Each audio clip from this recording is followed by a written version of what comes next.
Hola, espero que se encuentren bien. El día de hoy vamos a trabajar el concepto de base, pero aplicado a un subespacio vectorial. Bueno, ustedes dirían, bueno, ¿y por qué una base para un subespacio? Bueno, recuerden que un subespacio vectorial en particular es un espacio vectorial.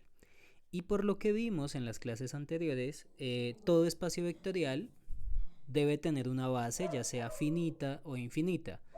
En este curso pues obviamente vamos a trabajar bases finitas, pero pues podría ser el caso también de que haya un espacio vectorial que tenga dimensión infinita, por ejemplo el espacio de funciones. Yo les dije que el espacio de funciones de R en R pues no íbamos a entrar mucho en ese caso, pues debido a que las bases que maneja son bases infinitas, pero por el momento en nuestro primer curso de álgebra lineal pues vamos a trabajar ejemplos donde las bases sean finitas. Ok, entonces una cosa importante es que, listo, para un subespacio vectorial se puede encontrar una base. El problema es que no podría utilizar el teoremita que vimos en clases anteriores, que dice que si tenemos un espacio vectorial de dimensión n, pues todas sus bases tienen n elementos. O sea, ese teorema no lo puedo usar acá y ustedes dirán, ¿por qué? Bueno, resulta que si tenemos un subespacio, yo no sé cuál es la dimensión de él. O sea, ya de cero, pues no conozco nada. O sea, no sé si tenga base y tampoco sé cuántos elementos tiene la base. Entonces, ¿cuál es el dolor de cabeza con los subespacios? Bueno, lo primero que tenemos que hacer es una de dos, o una, identificar una fórmula que defina los elementos del subespacio, ya les voy a enseñar cómo se hace en algunos casos, y la otra forma es que directamente tengamos un conjunto que genere el subespacio y además que sea linealmente independiente, o sea, tocaría crear de una vez la base, pero entonces también les voy a mostrar cómo se hace en algunos casos. Entonces empecemos con el primer ejemplo. El primer ejemplo es un ejemplo que, bueno, ustedes ya conocen, que es el ejemplo de las matrices, antisimétricas en este caso, pero lo vamos a hacer para las antisimétricas de 2×2, o sea, son matrices 2×2 que son antisimétricas. Ustedes dirán, bueno, yo ya sé que eso es un subespacio vectorial, porque recuerden que eso yo se los probé en clase, yo les mostré que todas las matrices antisimétricas eran un subespacio vectorial de las matrices n por n en general. Y creo que de tarea les había quedado las matrices simétricas, ¿no? Entonces, voy a hacerlo para las matrices antisimétricas de 2×2. Este mismo proceso también se puede hacer para 3×3, 4×4, solamente que sería un poco más largo. Pero pues vamos a hacerlo para las matrices 2×2 y ya con eso vamos a tener una idea de cómo serían las otras. Bueno, en este caso, fíjense que no tenemos una fórmula establecida para las matrices antisimétricas. Solamente sabemos es que una matriz es antisimétrica si su matriz es igual a menos su traspuesta, ¿no? Esa es la definición de matriz antisimétrica. Entonces, ¿qué es lo que vamos a hacer? Bueno, a partir de la definición de que una matriz antisimétrica se cumple, bueno, una matriz es antisimétrica si la matriz es menos A traspuesto, de esa fórmula vamos a encontrar una manera de identificar cualquier matriz antisimétrica de 2×2. Y ustedes dirán, bueno, ¿y cómo voy a hacerlo? Bueno, si esta es la matriz A, pues vamos a decir que la matriz A es una matriz con componentes A, B, C y D minúsculas. Ustedes me podrán decir, profesor, ¿y por qué no puso A11, A12, A21 y A22? Si usted quiere lo puede poner. Utilice otras letras, es para poderlo hacer con más calma, pero recuerden que estas letricas representan las coordenadas, bueno, las posiciones en una matriz 2×2. Si usted quiere utilizar A11, A12, A21 y A22, también lo puede hacer. O sea, no digo que no se pueda. Solo que quise utilizar letras minúsculas pues para hacerlo un poquito más fácil o por lo menos no enredarse uno con las posiciones. Bueno, fíjense que si la matriz A es A, B, C, D, yo necesito calcular, bueno, quién es su traspuesta. Recuerden que la traspuesta es cambiar filas por columnas, es decir, esta primer fila se va a volver esta primer columna. Miren, la fila AB se volvió la columna AB. ¿Bien? Y la fila 2 se volvió la columna 2. O sea que si la matriz A es ABCD, su traspuesta sería ACBD, que sería esta matriz que está acá. ¿Ok? Y ustedes dirán, bueno, hasta el momento no hemos hecho ninguna fórmula. Bueno, sí, todavía no hemos hecho nada. Pero entonces lo que vamos a hacer es lo siguiente. Recuerden que este signo menos, como aquí hay un menos afuera de la definición de matriz simétrica, porque es que es menos A traspuesto, este menos le cambia el signo a todos los elementos de la matriz. Y ustedes dirán, bueno, ¿y por qué? Bueno, recuerden que un menos es como tener un menos 1 multiplicando. Entonces, si ese menos le cambia el signo a todos los elementos de la matriz, obtenemos esta nueva matriz que sería menos A, menos C, menos B y menos D. Porque les cambia el signo a todos los elementos de la matriz. Bueno, y ustedes dirán, bueno, ¿y eso qué tiene de importante? Fíjense que, bueno, aquí les estoy haciendo un pequeño spoiler. Y es que una matriz es igual a otra cuando coordenada a coordenada son iguales. Entonces, el elemento 1, 1 de la primera matriz debe ser igual al elemento 1, 1 de la segunda matriz. Y obtenemos esta primera ecuación, ¿ok? A es igual a menos A. Esa sería la primera ecuación. La segunda ecuación nace de igualar el elemento 1, 2 con el elemento 1, 2 de la otra matriz. Y obtenemos esta segunda ecuación que está acá. Y y las que siguen, pues este elemento en la posición 2, 1 debe ser igual al elemento en la posición 2, 1, o sea que sería esta ecuación. Y el elemento en la posición 2, 2 debe ser igual al elemento en la posición 2, 2, o sea que sería esta. Entonces fíjense que tener una matriz antisimétrica representa este sistema de ecuaciones que tenemos acá. Que pues para hacerlo un poquito más ordenado, este sistema de ecuaciones lo voy a escribir, lo voy a escribir abajo, ¿ok? Voy a cortarlo. Bueno, realmente estaba aquí abajo, que es el mismo.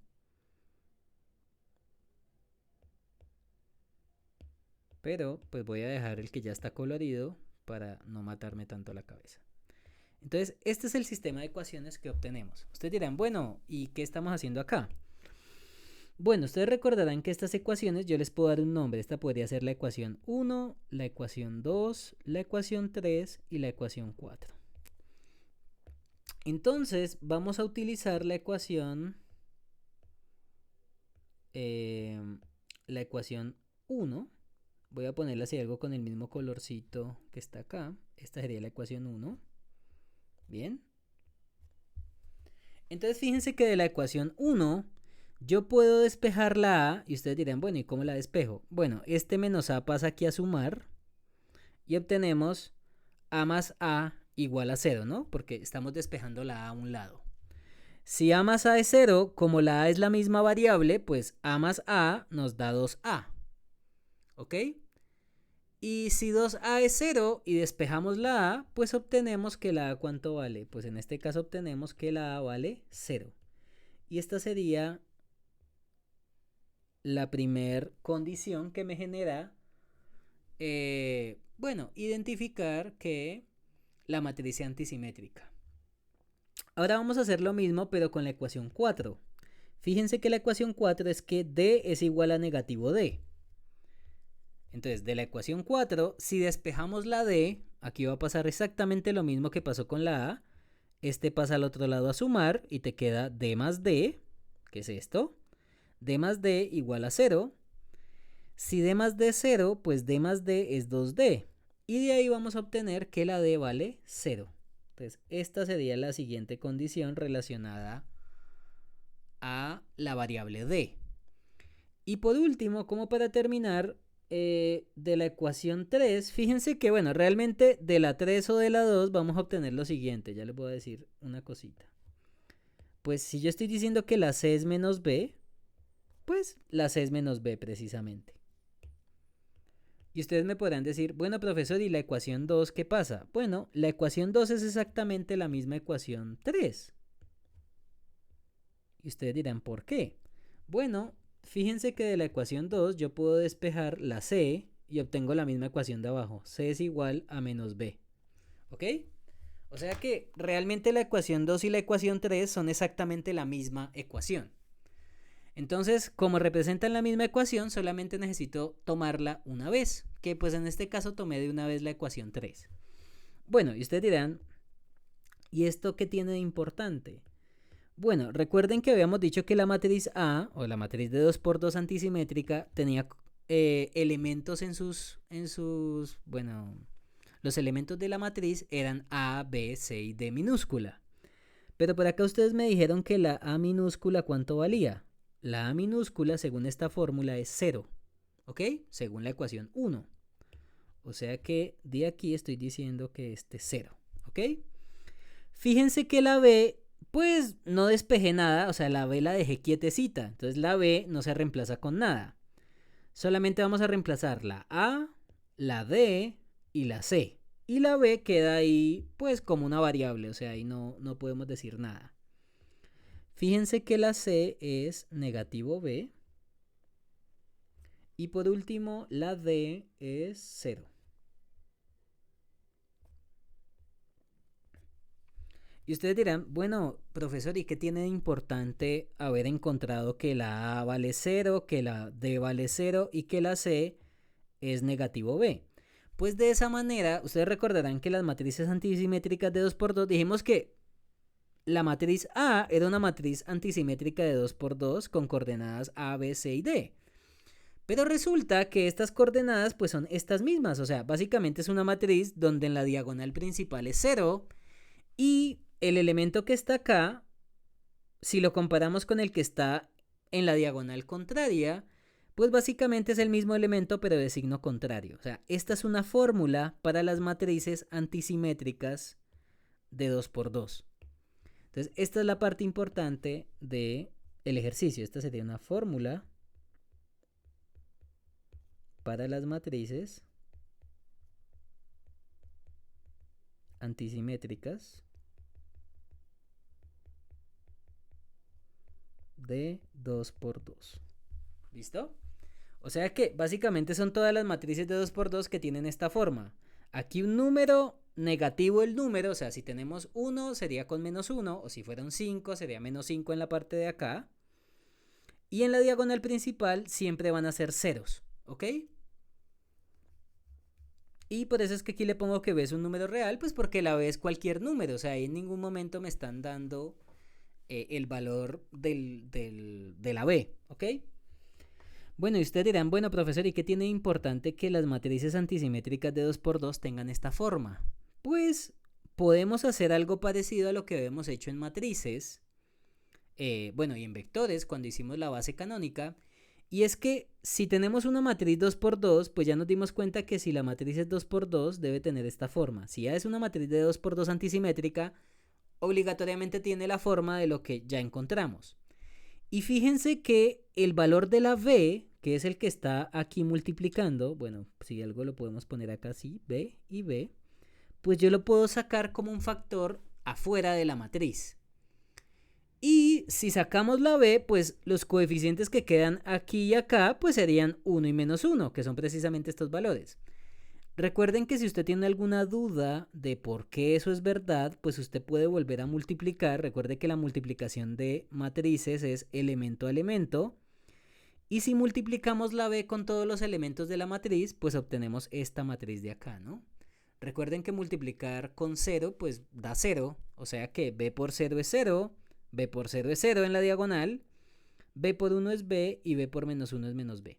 O sea que sí es verdad que podemos sacar como factor la B. Recuerden que la B es un escalar, o sea, es un número. O sea, yo esta B de acá, si usted quiere, lo puede llamar en términos de escalares cuando hacíamos combinaciones lineales, que lo llamábamos, por ejemplo, alfa 1, un alfa. Entonces, ¿qué es lo que estamos diciendo? Que toda matriz antisimétrica de 2 por 2 es combinación lineal de esta sola matriz. ¿Vamos bien? O sea, acá hay una cosa interesante y es que los elementos de las matrices, bueno, una matriz antisimétrica de 2 por 2 es múltiplo por escalar de esta matriz. Quiere decir que toda matriz antisimétrica, porque recuerden que aquí B es cualquier número real, es combinación lineal de esta matriz solita, ¿ok? Y cuando vimos lo del generado, bueno, así también es una forma de escribir el generado de un elemento, en este caso sería el generado de esta matriz. Bien, o sea que esta matriz genera a este espacio vectorial, bueno, este subespacio vectorial. Pero creo que también lo habíamos visto así, que en algunos libros el generado lo escriben es así. O sea, ahí estamos hablando del generado de esa matriz, ¿ok? Pero en muchos libros de álgebra lineal utilizan la palabra gen y ponen en un corchete a la matriz o a los vectores que generan el espacio que estamos hablando. Bueno, quiere decir que este conjunto, que lo vamos a llamar beta, que pues bueno, la idea es que ese beta sea una base, o sea, sería una base de un solo elemento porque es una matriz. Entonces, este conjunto genera y es linealmente independiente. Ustedes dirán, profesor, ¿y por qué es linealmente independiente? ¿Verdad? Resulta que, bueno, acá podemos utilizar una condición interesante para espacios vectoriales y es la siguiente. Si B, bueno, o más bien, si X es un elemento de un espacio vectorial con X diferente del 0 del espacio vectorial, entonces el conjunto formado solo por el X es un conjunto linealmente independiente. Esta es una propiedad bien interesante porque a veces pueden haber conjuntos que su base solo tiene un solo elemento, ¿ok? Y ustedes dirán, bueno, profesor, si tenemos un elemento que no es cero, o sea, que no es el cero del espacio vectorial, pues el conjunto formado por solo ese elemento automáticamente es un conjunto linealmente independiente. Bueno, ustedes lo pueden hacer con combinaciones lineales. Por ejemplo, si usted hace, bueno, vamos a hacerlo acá chiquitico, pues para explicarles de dónde es que sale eso. Si usted toma alfa 1 por el vector 0, 1, menos 1, 0, y lo iguala al 0 de las matrices 2 por 2, que pues es la matriz formada por ceros, pues esto te daría alfa 1 por esta matriz, te daría 0, alfa 1, menos alfa 1 y 0, 0, 0, 0 y 0. Y pues aquí trivialmente obtenemos que alfa 1 es 0, o sea que es linealmente independiente. Y ustedes dirán, profesor, ¿y por qué alfa 1 es 0? Bueno, esta primera ecuación, 0 igual a 0, no dice nada. Recuerden que si es 0 igual a 0, pues uno la ignora porque es una ecuación que es válida, o sea, es siempre verdad. Lo mismo ocurre con 0 igual a 0 en la diagonal. Entonces, las únicas ecuaciones que sobreviven sería alfa 1 igual a 0 y menos alfa 1 igual a 0. Pero en cualquier caso, alfa 1 igual a 0 o menos 1 igual a 0, menos alfa 1, perdóname, igual a 0, pues se obtiene que alfa 1 es 0. Entonces, si tomamos la combinación lineal formada por ese vector no nulo y lo igualamos a 0, automáticamente el escalar de la combinación lineal, que sería solamente alfa 1, es 0. Entonces sería linealmente independiente. Entonces, como este conjunto genera y es linealmente independiente, pues es una base para las matrices antisimétricas de 2 por 2. ¿Listo?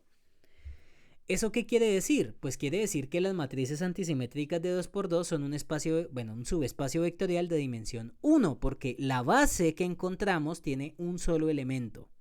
Entonces, una cosa interesante, bueno, yo aquí les estoy adelantando una tarea que les quiero dejar, que tiene que ver con lo de matrices simétricas, que creo que también es una tarea de ustedes. Entonces, lo que estamos diciendo es que las matrices antisimétricas de 2 por 2 son un espacio, bueno, bueno, podemos escribir espacio, pero recuerden que acá realmente es un subespacio, ¿no? Bueno, pero lo podemos ver también como un espacio vectorial, porque un subespacio, pues en particular es un espacio vectorial de un espacio más grande, ¿ok? Bueno, las matrices antisimétricas, bueno, y si lo vemos como conjunto sería es un espacio vectorial o un subespacio vectorial de dimensión 1. Porque la base que encontramos tiene un solo elemento que es la matriz 0, menos 0, 1, menos 1, 0. Entonces, esa matriz solita, que es una sola matriz, pues es la que genera y es linealmente independiente. O sea, cuando tú tienes un vector no nulo, automáticamente eso es linealmente independiente. ¿Ok? Bueno, aquí les dejo una pequeña tareita y es mirar una base para las matrices simétricas de 2 por 2. O sea, se va a hacer de manera muy similar, pero quiero que lo intenten hacer, por favor, y recuerden hacer sus tareas, ¿no? Bien. Si llegan a tener alguna duda o alguna pregunta, pues me pueden decir y yo con gusto los puedo guiar y les puedo decir cómo lo pueden hacer, ¿ok? Bueno, comencemos ahora con este ejemplo. Otro tipo de subespacio vectorial que vimos es las soluciones de un sistema homogéneo, ¿ok? Las soluciones de un sistema homogéneo, ellas siempre van a formar un subespacio vectorial. Entonces, bueno, uno dirá, sí, muy bonito, es un subespacio. Bien, entonces, F al ser un conjunto formado por las soluciones de un sistema de ecuaciones lineales de, bueno, en este caso de 3 por 3 porque hay 3 ecuaciones y 3 incógnitas. ¿Listo?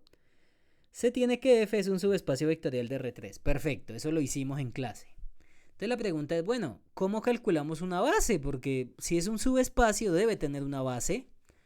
Entonces, ¿cómo se calculan las bases para estos casos? Pues tenemos que hacer, tristemente, Gauss-Jordan. Yo les dije a ustedes que el método de Gauss-Jordan era un método que los iba a perseguir en sus sueños en todo lo relacionado a álgebra lineal, ¿ok?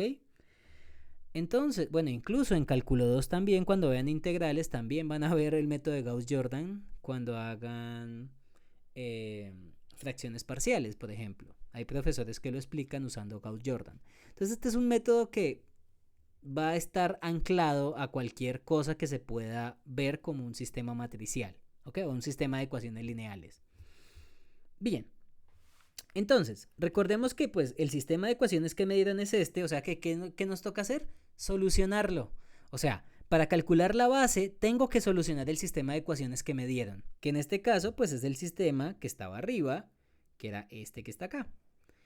Y recuerden que para hacer el sistema pues es más fácil hacerlo escribiendo los coeficientes de las variables, o sea, aquí estamos ordenando x, y y z, y los que están en este lado son los términos independientes. ¿Ok? ¿Y qué nos toca empezar a hacer? Gauss-Jordan. Entonces, por ejemplo, creo que yo les había enseñado en clase que lo primero es tomar un elemento de esta columna y si hay un 1, pues ese elemento sería el más directo para hacer. Y ustedes dirán, bueno, profesor, ¿y qué tenemos que hacer acá? Bueno, creo que la forma más fácil sería intercambiar estas dos filas. Y yo por aquí esto lo había escrito en forma de notación, ¿no? Notación de cambio. Y acá lo que estamos diciendo es que la fila 1 anterior se intercambia con la fila 2. Y ustedes dirán, ¿y eso para qué, profesor? Bueno, pues porque como aquí hay un 1, ese 1 les va a facilitar mucho el cálculo de los elementos de la siguiente matriz.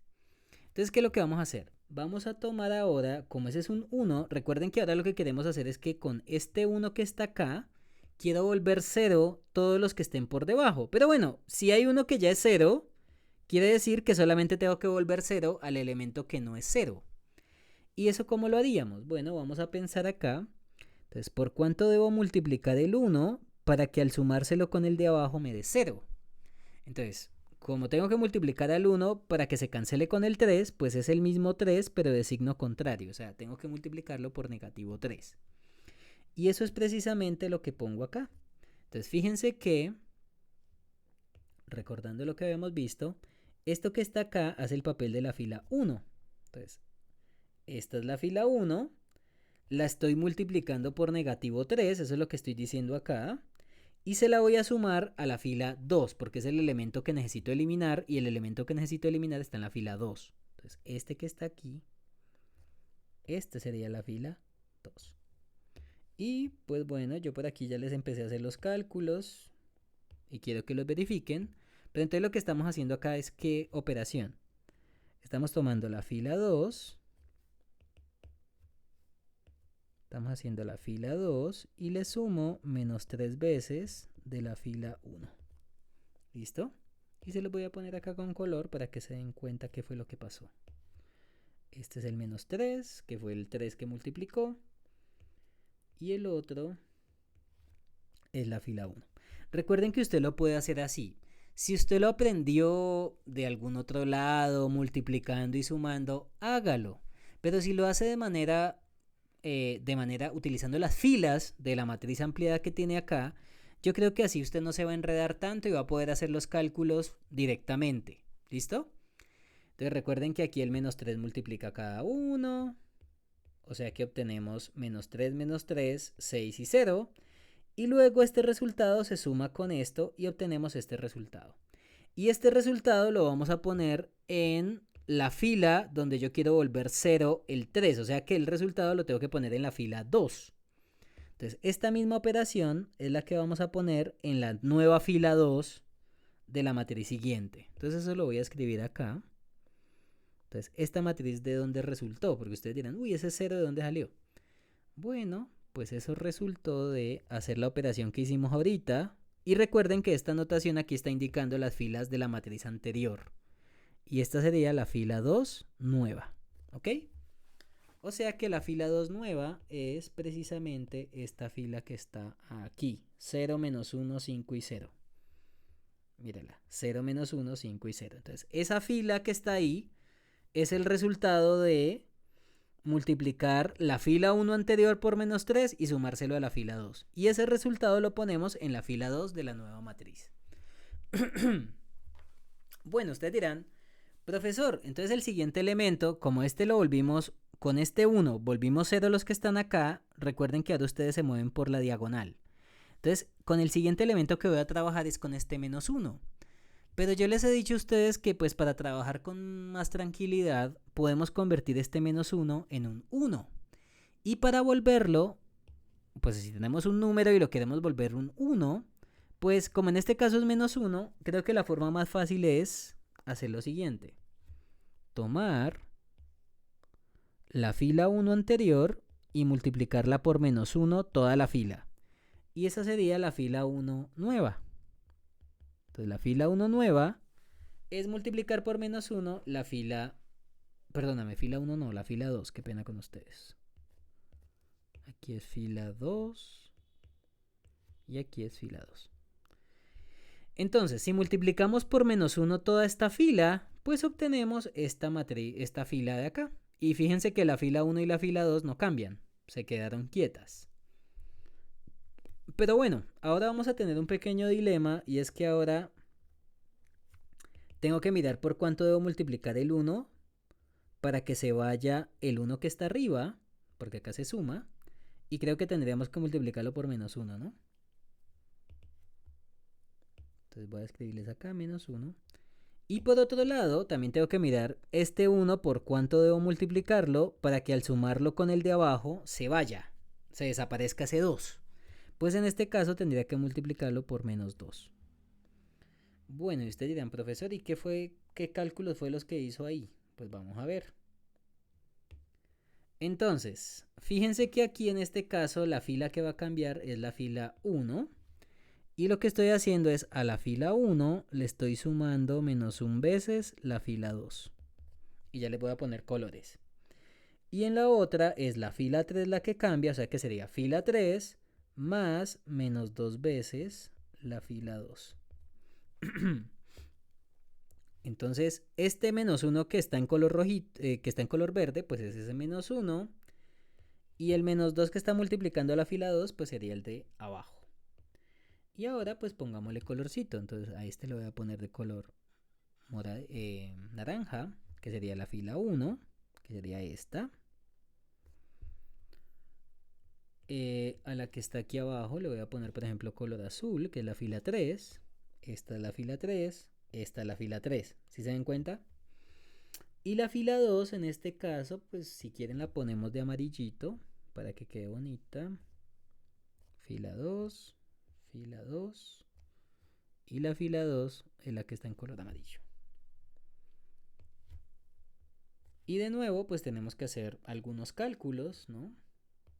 Pero ustedes lo pueden hacer con calma, o sea, miramos qué es lo que tenemos que multiplicar, por cuánto debemos multiplicar a la fila 2 y sumársela a la de arriba o a la de abajo, Y en base a eso, pues escribimos las ecuaciones y hacemos suma de vectores. O sea, fíjense que acá estamos viéndolo como filas, pero si vemos cada fila por aparte es como si estuviéramos sumando vectores, ¿ok?